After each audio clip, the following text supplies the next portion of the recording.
Was serdecznie na moim kanale Vintage Music Geek.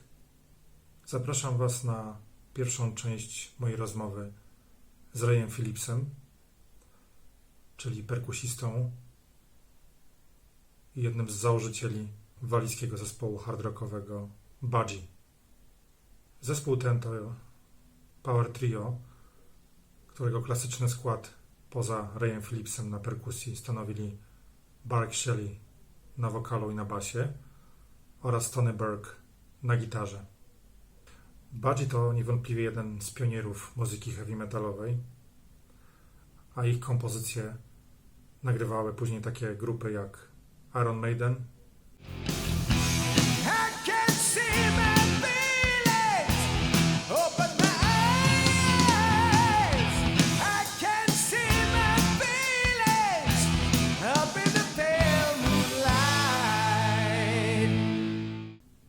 Metallica,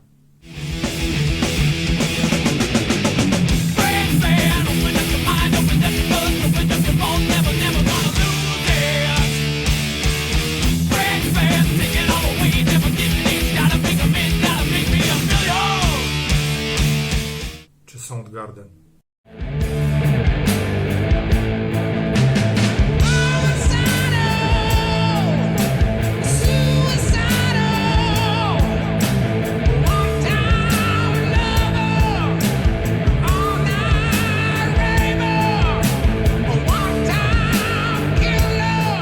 Grę na perkusji Raya można usłyszeć w takich klasykach zespołu Budgie jak Breadfan,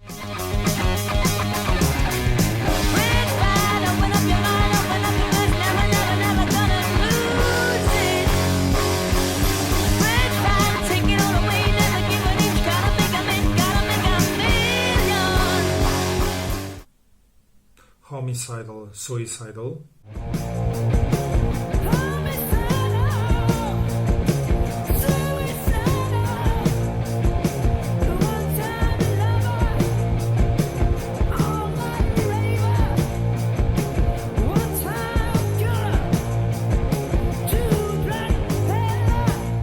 monumentalna, wspaniała ballada Parents, Let me in, I feel I wanna cry.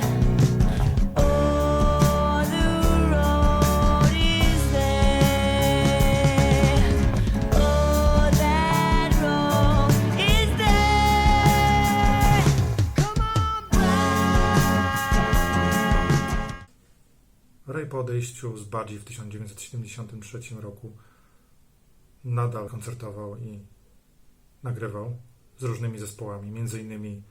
Ray Phillips Woman czy heavy metalowa grupa Tredegar, w której składzie znalazł się także założyciel Budgie, czyli gitarzysta Tonym Bourgem. Obecnie Ray nadal sporadycznie koncertuje ze swoim zespołem Ray Phillips Band, a także tworzy własny materiał. W 2011 roku ukazała się jego solowa płyta Judgment Day, a w 2018 roku światło dzienne ujrzała jego autobiografia Ray Phillips Story. Niezmiennie zapraszam Was do zapoznania się z innymi wywiadami, które znajdziecie na moim kanale Vintage Music Geek, także do jego subskrybowania, lajkowania, komentowania. A tymczasem zapraszam Was na pierwszą część mojej rozmowy z Rayem Phillipsem. Miłego oglądania.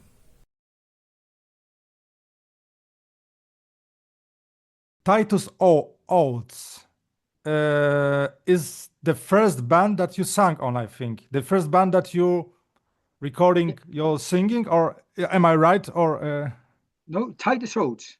Titus Titus yeah. Oates. Yeah. And that's correct, yeah. Uh-huh. Can you say something more? Because I found only two songs, Coming Home and Hard Boiled Head Case. Yeah. Any more of this band anymore you recorded, or apart from this?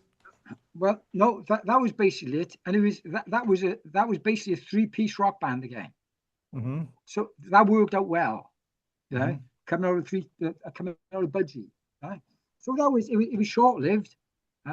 And then I just thought, well, just have a go with the singing. And I thought, yeah, I got nothing to lose. So I got stuck into the vocals. Mhm. And the guitarist in the band, he done vocals as well. So you had the benefit of two different vocalists, Mhm. right, in a three-piece band, which was excellent. Because in Budgie, it was generally just one vocalist. Yeah. So that was the story of Titus Oates, and it was a good rock band. It was a good rock band. Short-lived, but it was another step forward in my musical, whatever, my musical path, Okay. which was nice, which was good. It was end of the 70s, I guess. Which time did this band I was active? On which times it was active? Yeah. Well, okay, I can't remember the actual times, but before that, when I actually left Budgie, I put a band together called Ray Phillips Woman. Ah, yeah. Now, in Wales, we had a band called Man. So I thought, well, I'll have a band called Woman, and I'll put my name at the front of it. The Ray Phillips bit was the connection with Budgie. Then I love that band. It was a bluesy rock and roll band. Oh, and I thoroughly enjoyed playing like that all over the place. It was lovely. And what happened there was we got a particular singer in, right? And before I knew where it was, the singer come along, and he had a couple of roadies. And before I knew it, they were bringing drugs into the van, you know. And it got ridiculous. In the end, I thought I just got to pull away from this. I can't do it anymore. It's too, and it was spoiling the band. So I pulled out of there. The lead guitarist, a guy called John Edwards, and his nickname is Ned. Then Ned, he finished with the band himself, and he ended up with a job working with Van Morrison. And he was a guitarist for Van Morrison for 7 years.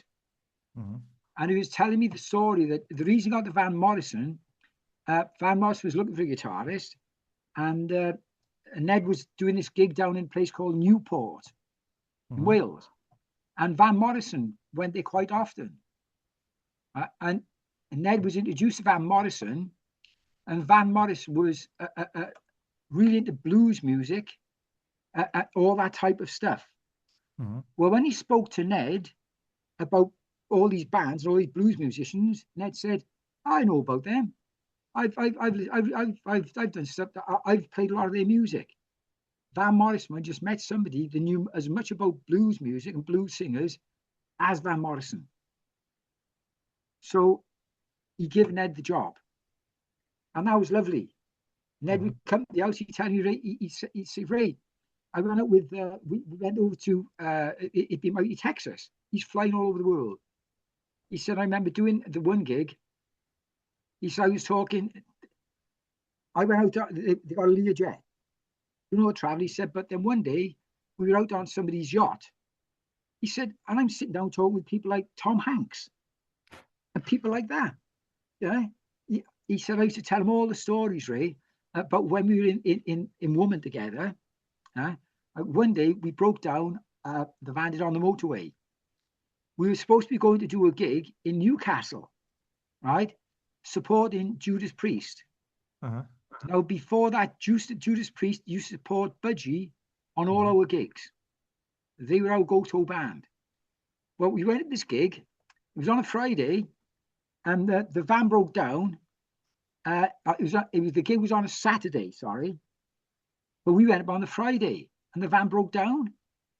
So I phoned the promoter, and I seen Judas Priest coming back in their van, in their Mercedes van. I thought, we're a day early, so we missed the gig.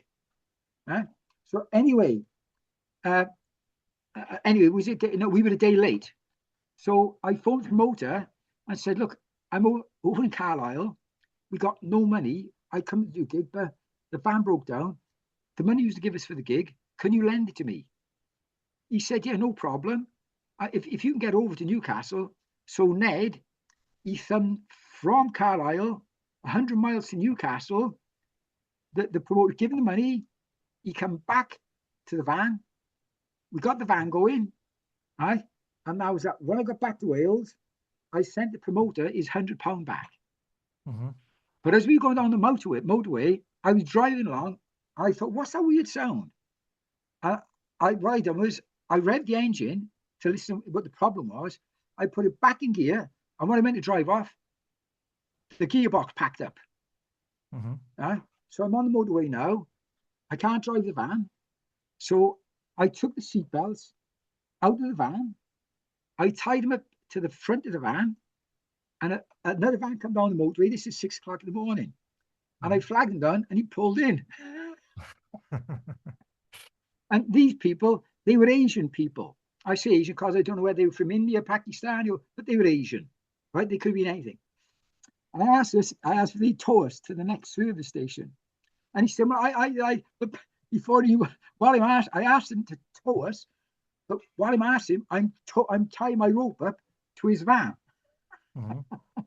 So he had to tow us to the next services. I traveled 250 miles getting people to tow me down the country. So I was 300 miles.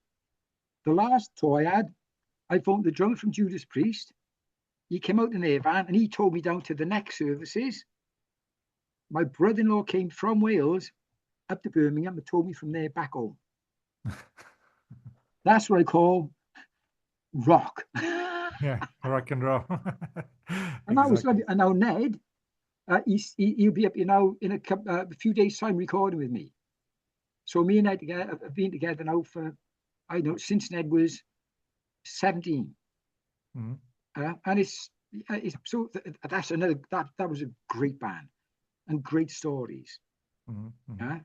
So then the Titus Oates thing come along, if I remember rightly. Mhm. I done that one. Done various other things Mhm. with different bands.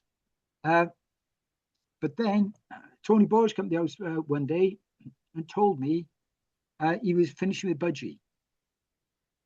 And a long time before that, when I was in Budgie, I had a conversation with Burke, Tony, and Burke Shelley. With Burke, Tony, and Gray Maloney, manager.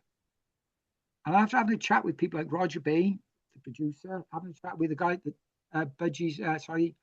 Judas Priest's manager, Mhm. they all said the same thing.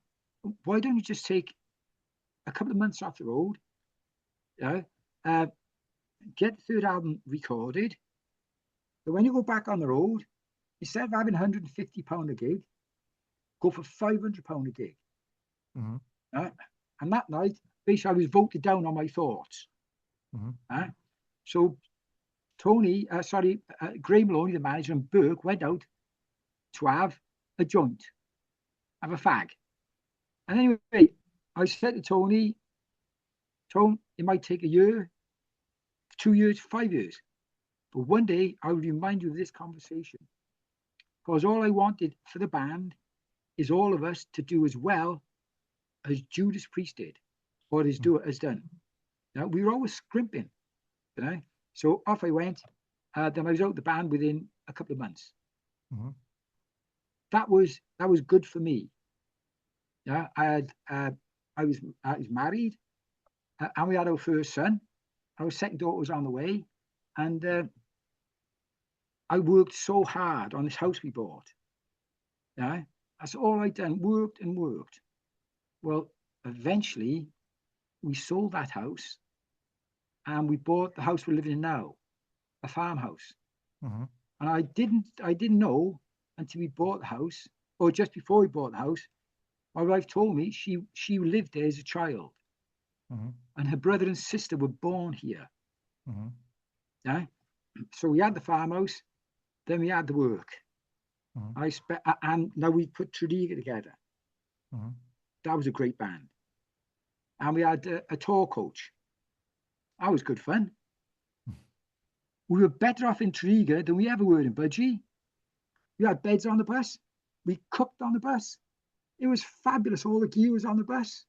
And I remember we were on tour up in Scotland, and it was snowing, and I'm driving along the coach, and a police car come alongside of us and told me to stop. Right? So I stopped, And the copper in the passenger seat looked at me and said, "Are you Ray Phillips?" I said, "Yes." He said, "The gig is off tonight."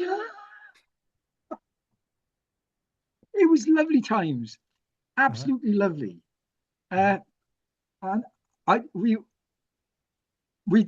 carried on with the tour, and anyway, I think we were on about the last gig, and there was a lot of snow about, and we were up one side of a mountain, a big hill, big slope coming down. We're driving down in the snow, and I seen a car coming towards me, and I thought, when that car gets to the bottom hill, he's gonna have a problem, because he should lay back. I'm bigger than him, and I'm going slow anyway in case I slide, right? So he kept coming. Then he had to swerve out of my way, and he went straight down into a ditch. We all jumped out, the band, the roadies, and we pushed him back out of the ditch. And off he went, and off we went. And I've got absolutely thousands of stories like that. Well, hundreds of stories like that from being on tour. You wrote it, I guess, in your autobiography, in your book, yeah? There is also a lot of that kind of stories that you mention now, yeah? This anecdotes that you are talking about. Can you mention any anecdotes from, for example, recording session for Squawk album or the beginning of the 70s when you recorded with Budgie?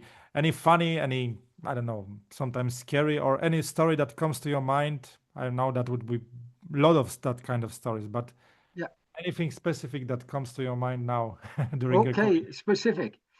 When we record the first album, right? Me and Carol, she's my girlfriend then. We went out in the afternoon.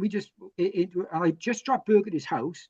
We'd gone out for a pint for the drink, right? And I'm driving, so I've only had one pint, and they never used to bother you in those days as such. I only had one pint. I dropped Burke off, and then I'm driving on the road, and this child ran out in front of me. Right? He must be about 10. He ran from my left to my right. So I thought I swung to the right to avoid. I swung to the left to avoid him, and his friend called him, and he turned round and he ran straight back into the front of the van again, and I hit him over. It was dreadful. I seen his head hit the floor. I seen his feet hit the floor. Anyway, the police come along. They took the van off me, and the next day I had to go to the police station, and they decided that now they got to check the van for roadworthiness. So I jumped in the van. We're driving along. He said, "What I want to do, I want to hit the brakes, the foot brake," and he had a clock on the floor, which would spin round, right? It had to go past 50, 100% being top, you're okay. I had 55. So he said, I thought, "Well, you passed." He said, "Well, best out of 3. So we go along. I slammed the brakes on again. I'm doing 22 miles an hour. I slammed the brakes on. I went to 65. Right? He said, "Go on again." It went to something like 80. So I know the foot brake is okay. So he said, "Right, you do the handbrake now." The handbrake went to about 10. Then went down to 5. And went down to 2. I got fined. I was fined £15, right? Had some points on my license for the faulty handbrake. But that was nothing to do with the accident. The vehicle was in good brakes. So that was there. So it was the following week, we had to go and record the first album, Budgie. And we're recording away, and I'd be playing the drums, and all of a sudden, I could see that kid fly through the air again. It was absolutely awful. And I was stuck in my head, the road accident. What's going to happen to me? What have I done? And it kept coming back all the time. What I said to Burke was, "Look, Burke," I explained, "I'll just watch your foot all the time, Burke. Give me something to concentrate on." And when we go through, and I'm just watching his foot all the time when we're recording. Anyway, we've done the recording. Before we'd been in the studio, we recorded about I don't know, 6 o'clock at night. We were like bats or owls. We'd always go in the night. Mm-hmm. And we were recording there, and it wasn't happening. So Roger Baines said, let's go for a pint. We went for a pint. We came back, and we cracked on with the recording. Mm-hmm. So that was excellent. So that's leading up to the first album. Yeah. When we done the third album, the second album, Squawk, Yeah. they got the producer in, an engineer in, and that engineer wasn't good for the band, you know. But anyway, and I had a bit of he's a bit on the mouthy side, Mm-hmm. and he pissed me off. He upset me. I thought, that's it. Well, anyway, we recorded the album. We come out studio, went to the record company, and they said it's not good enough. So we had to go back in the studio and remix the album, right? And basically, that was all done. When I went back to the record company, right? Dave Owles, I was the guy up front, the business guy, and he sent me. We just had our son Justin in, Mm-hmm. right? And he sent me a what we call what would it be like? He sent me a letter, a telegram, Mm-hmm. right? He said, congratulations on your first child, right? And may all the little ones squawk. It's fabulous. So that was that album done. When we come down to do the third album, the one thing that sticks like a sore thumb, Dave Howells was there from the record company. And he said, years later, he was given the opportunity to write something in a Budgie book, which was put in a book from Rockfield Studios. And he said, Ray Phillips, I watched him. He was like a little imp. You know, he's like the Awful Dodger. He was so into the studio, he couldn't stop getting involved with it. It was fabulous. I loved it. I didn't realize, I know I enjoyed, but I didn't realize what it'd lead to. Uh-huh. So we're in the studio now, and Tony Bourgem said something to me. And I said, aye, never turn your back on a friend. That was it. Uh-huh. I didn't think anything else of it. Well, when the album came out, Dave Owles called it Never Turn Your Back on a Friend. Right? And that was all right. And then Burke, he was doing an interview, and he said, yeah, Never Turn Your Back on a Friend. I never really liked that title. It's a title Ray came up with. I didn't. I just said something. Never turn your back on a friend. Uh-huh. Yeah. If I'd have said, piss off, Burke, they wouldn't have put that on the album cover, would they? So that's I'll never turn your back on a friend. You know. 10 years later, Burke wrote a song called Never Turn Your Back on a Friend. So that's what I remember about 3 albums. But then I found out that we were in MC Records one day, and did you just say you think you'd done a thing with Andy Turner or one from Wishbone Ash?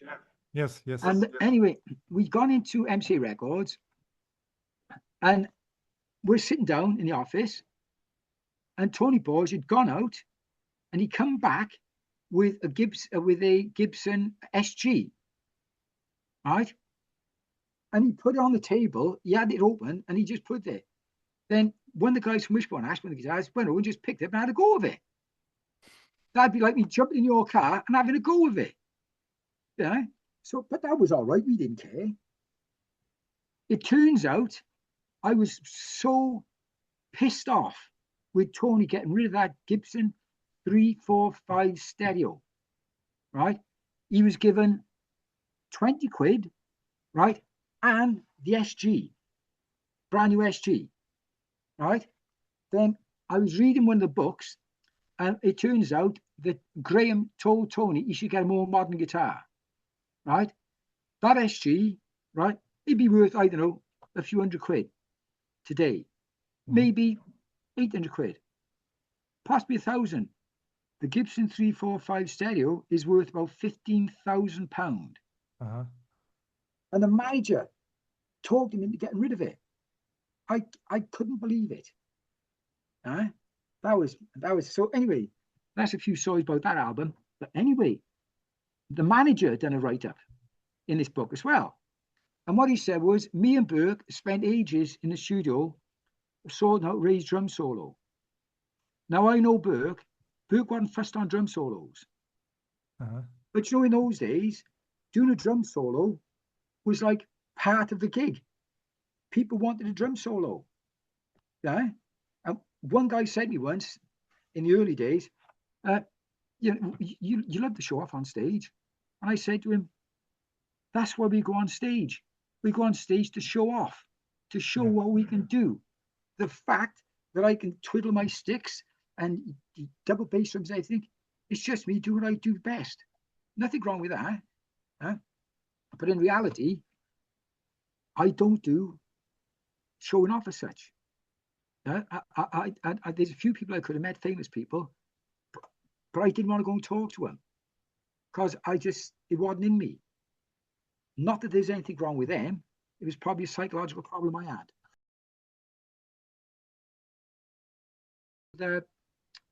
What are they called now? That Welsh band.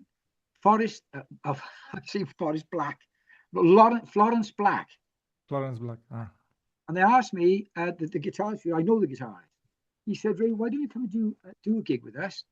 And I'm only going to do Breadfan. Well, they done it a different way that I did it. I've done Breadfan for 50 odd years. And in the end, I said, I can't play it like you want to. I got to play like I play it. If I'm doing it, it's got to be the Budgie way. And that's what we done. We went to the gig, and I had a guy with me, Jason Marsh, a bass player. And we were walking around this place called Chepstow. The gig was in Chepstow Castle. A lovely day. And I was walking into a pub. I go to the pub. I don't drink alcohol now.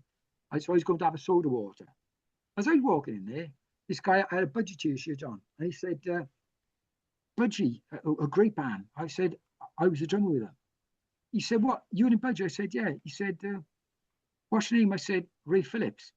He went mental. He was screaming and shouting. He was calling his wife, come here quick. And she eventually come over, and I said, look, I said, I'm over sorry. I shouldn't have told who I was. I feel so embarrassed, you know. She said, and he went, this is Ray Phillips from Budgie, Breadfan. And she went mental. It was lovely. We went on stage, and it's on the video out on YouTube. And the guitarist said, he said, we got a special fucking treat for you tonight. And I like that attitude. And he said, we got this guy now. I worked him over the years, and he taught me so much. You know, he's a true legend or whatever. And then he said, Ray Phillips from Budgie. They went berserk. Yeah. So I went on stage, and I haven't done a gig for 10 years. So I was quite nervous. I went on, and I thought, just do what you do, Ray. So he played Breadfan. And at the very end, I was using I was using double bass drums. And after I finished, the drummer from the band came and said, Ray, how do you play double bass drums like that? And I said, look, all you got to remember is you got the band playing and one bass drum going. The minute I used double bass drums, it was like a block, a concrete wall underneath the music. And the music was sat on it. And he was laughing, he was smiling, it was lovely. I came out and I picked up my drumsticks, and I used my cymbals because I got proper big cymbals, 24s and 22s, and I put them under my arms. And when I'm walking out, these two girls come up to me and said, oh, doing that number was excellent. I said, I'm glad you liked it. Thank you very much. And I'm walking along by myself with two big cymbals under my arms, my drumsticks. And they were looking at me, and I said, I've always been like this. I've never seen myself as a rock star. It's what I do. I've been blessed to be able to do this.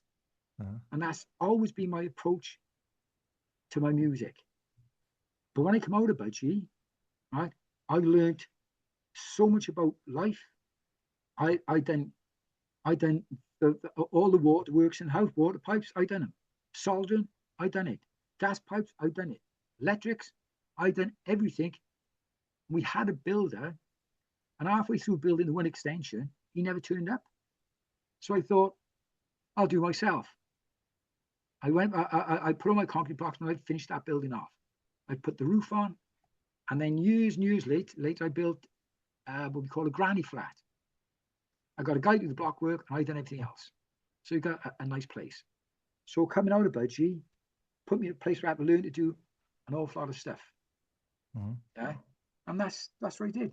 So I've had an absolutely fabulous life in music, and a fabulous life outside music. This is when Burke Shelley was rushed into hospital in Poland.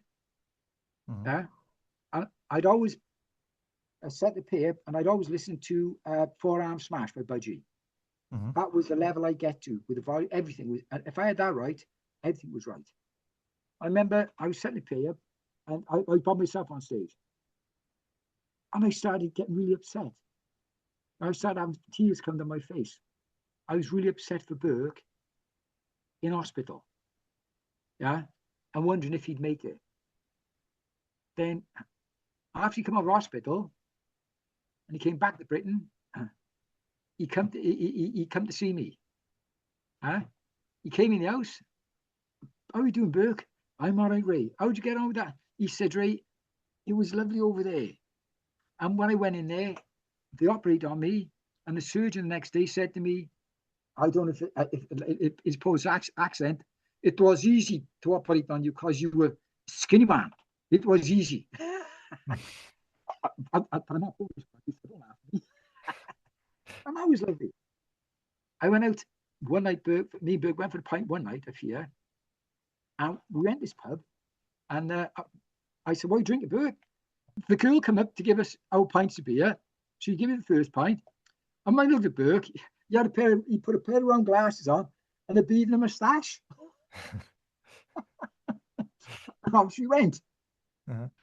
When she come back with the second pint, and we see those glasses where the eyes fall out. Burke had a pair of them on. I tell you what, Burke used to be great fun. Always laughing. Yeah. And it was a great time. And right up till the end. Anyway, the next thing is a bit spiritual. The next thing. But I don't mind talking about it because it's what happens for me. Mm-hmm. When my mother died, I was in bed asleep one night. I was in bed and something woke me up. And when I looked round, I turned over and rolled onto my right hand side. My mother, who passed away, she was standing in front of me. And all I said was, Ma'am, what are you doing here? And then she just slowly faded away. And that is the truth of what I've seen. Mm-hmm. That was one of my first big experiences. I'd had other experiences before that. I spoke to Paul Cox on the night Burke died, and Burke put me and Paul on the phone for about 2 hours. And he said something a bit derogatory about Burke. And I said, Paul, no, you didn't slag him off. You just stated a fact. Now you're a bit upset. And I understand why you want to say something derogatory because Burke, you didn't want Burke to die like this. So you've done nothing wrong. Now, anyway, the conversation ended when Paul's mobile phone, the battery packed up. From 11 o'clock to 1 o'clock in the morning, I was talking to him. I went to bed, right? Roll over, went to sleep, and something woke me up. I rolled over, and Burke Shelley was standing by the side of my bed. And I said, Burke, what are you doing here? And I went to sleep. But I've seen quite a few people who crossed over stand in front of me. Mm-hmm. It might be for their mothers, their parents, or whatever. So that was a good thing. But the main one there was when Burke Shelley, my mother first, then Burke Shelley. Mm-hmm. I've had lots of those sorts of things through my life. My daughters get the same thing. Yeah, but it's all right. It's called I don't do religion. I haven't got time. Yeah. Football is a religion. Sport is a religion. Yeah. The Catholic Church, the Protestant Church, I haven't got time for it. But I do like certain aspects of this sort of stuff. But my life has all been based on being good to other people as often as you can. My children brought it the same way. What I always told them was, be nice to everyone, help wherever you can, be nice wherever you can. And all our kids are brought up with one sole purpose in our lives, just to be decent people. And even when you're decent people, you end up having to deal with people that are not decent. And all you can do then is look at it and think, hang on, I'll just step away from these people and carry on my life with decent people. So that was the whole thing about bringing out children.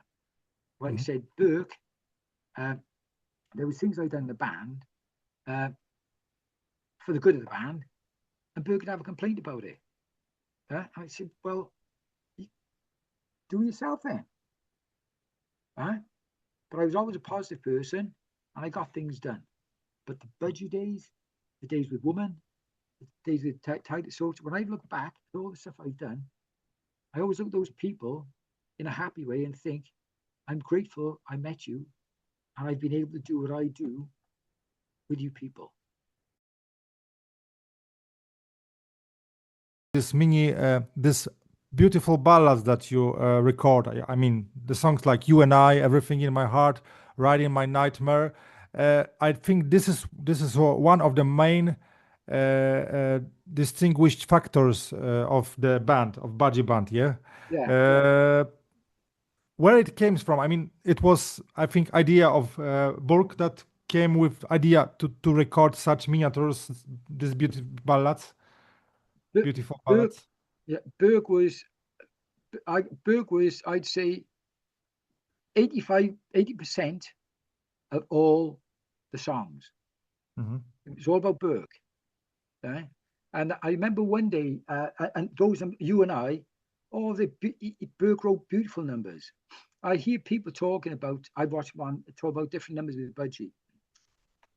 Breadfan, they get that straight away. It's about somebody that was into money.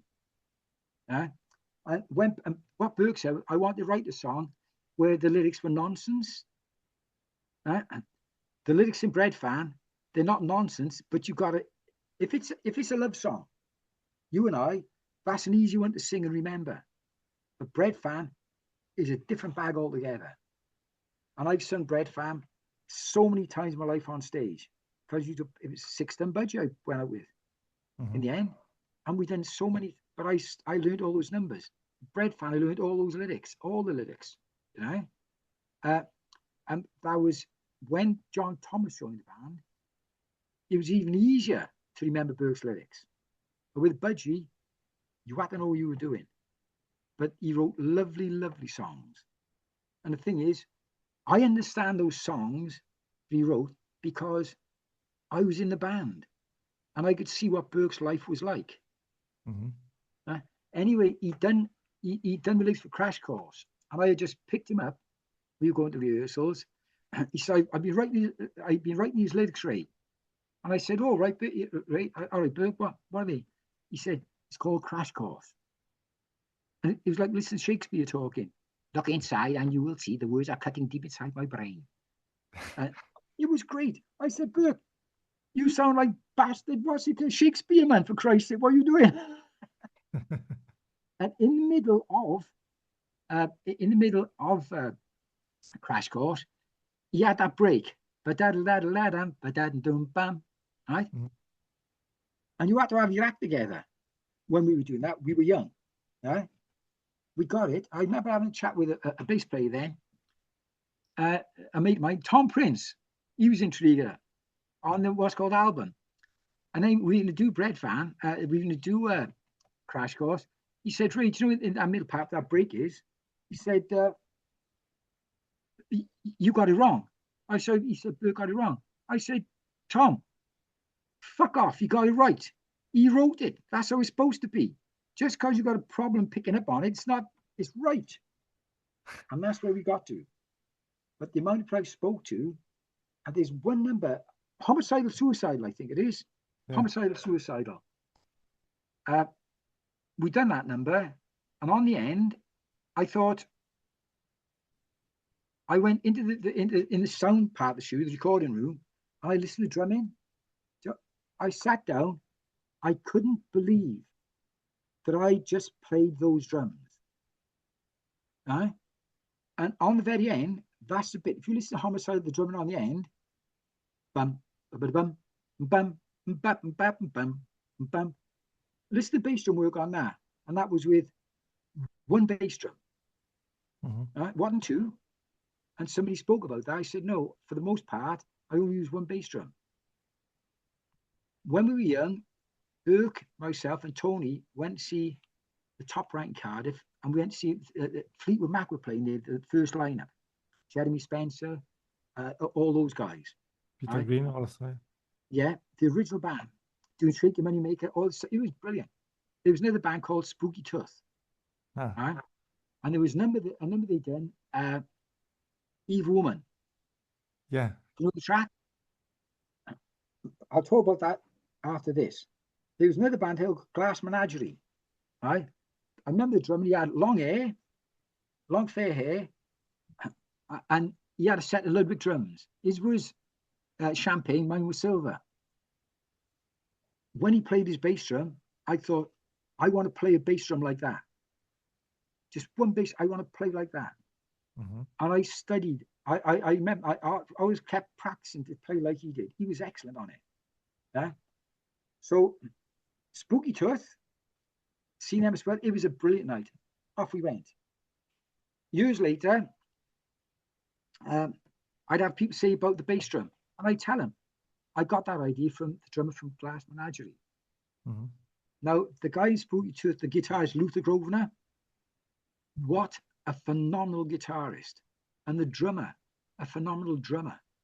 And I remember we played, in the end, I ended up in a band playing in one of my bands. We ended up doing Evil Woman, Better By You, Better Than Me, and Waiting for the Wind. Right? I was doing one gig, and we were doing Evil Woman. And by now, the best way to explain, I'd grown up, not just as a human being, as an adult, I'd grown up as a musician. And we've had great drummers from Wales. I had a conversation with a chappie, and he was a psychiatrist type of guy. And he said, and he was into Budgie. And he said, when I met him, he said, Ray, he was a DJ as well. He said, Ray, do you when the first Budgie album come out, you were one of the best drummers in Britain. And you stayed up there with the best. And I didn't get that because I was young and I didn't, why? What's good about me? Yeah. What I did realize for Tony Burke and myself, we were so enthusiastic, so involved, and we loved this so much. We just did what we did. It was lovely. So I was doing a gig. We were doing Evil Woman, and now I'm right into double bass drums. And people would say, well, can you play as fast a day as you could when you were younger? Well, I'd have my work cut out. But I said, there comes a point where you realize you don't need to play like a madman all the time. And I slowed everything down. Evil Woman was the number.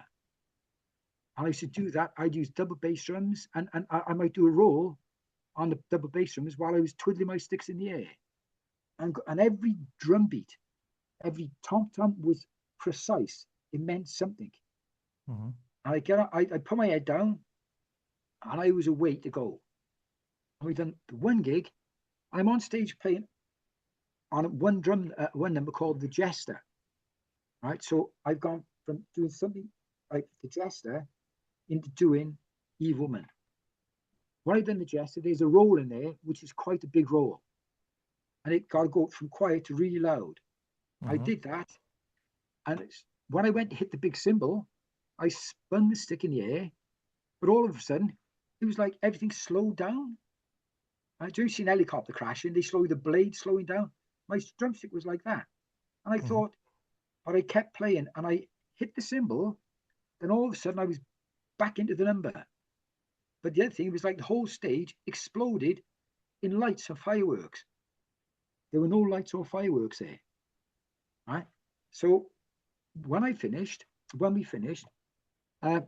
Tom walked up to me and he said, Ray, I feel quite weird. I said, all right. I said, the chap I went on the bus or in the dressing room, right, Tom. But this chap, he walked up to me, he was sitting on my right-hand side, and he had, I think, might be a Marshall t-shirt. He came up, he said, if I was deaf, just watching you play was enough. Yeah? And if I was blind, just listening to you would have been enough. Right? I realized, I didn't get it then, but I was in a different world. And I listened to people like Carlos Santana and Hendrix, lots of these guitarists, they say you're on stage playing, and when you start to play, you find yourself in a different world. You're playing, you're on stage, but it's not you, it's like someone else playing. Right? I always wanted to be the best drummer in the world. Always wanted to be. There's an awful lot of people in the world, there's an awful lot of drummers. So there's no conversation about who the best drummers in the world. That's a load of rubbish. But you can pick out who you think is the best. I done that one night. We done about another 4 gigs on that tour. But I didn't quite get there. Right? But when I sat down, I was sitting down having a cup of coffee in the house, and I sit down thinking, when I realized I just reached the pinnacle of my talent. It would never get as good as that while I was on that path. You know? Now I'd have to go into something else. This is where Evil Woman came in. And when I played that, I was in a different world all the time. And I hold my head down and I'd say, come on, God, come on, Spirit, let's do this number properly, is it? Yeah. That was a fabulous number. So 3 Spooky numbers, and the drummer from that band, he had a lot of anticipated drumming. You know, so black, boom, bap, boom, boom, bap, boom, boom. Anticipated. It was fabulous. Well, the drummer of Black Sabbath, what was his name? First drummer of Black Sabbath? Bill Ward. Bill Ward, yeah. A brilliant drummer from exactly the same period of time as Budgie. Black Sabbath came out, then Budgie came out. It was like this club of all these famous bands. Judas Priest came out. They became really famous. And people would say to me, oh, Budgie was a metal band. And I said to them, no, when I was with a band, they were a rock band. What you had was all your pop bands, the Beatles, and fabulous times. And then come along the Kinks. That was the first of the rock bands. But before the Kinks, you had, what was it, Cream.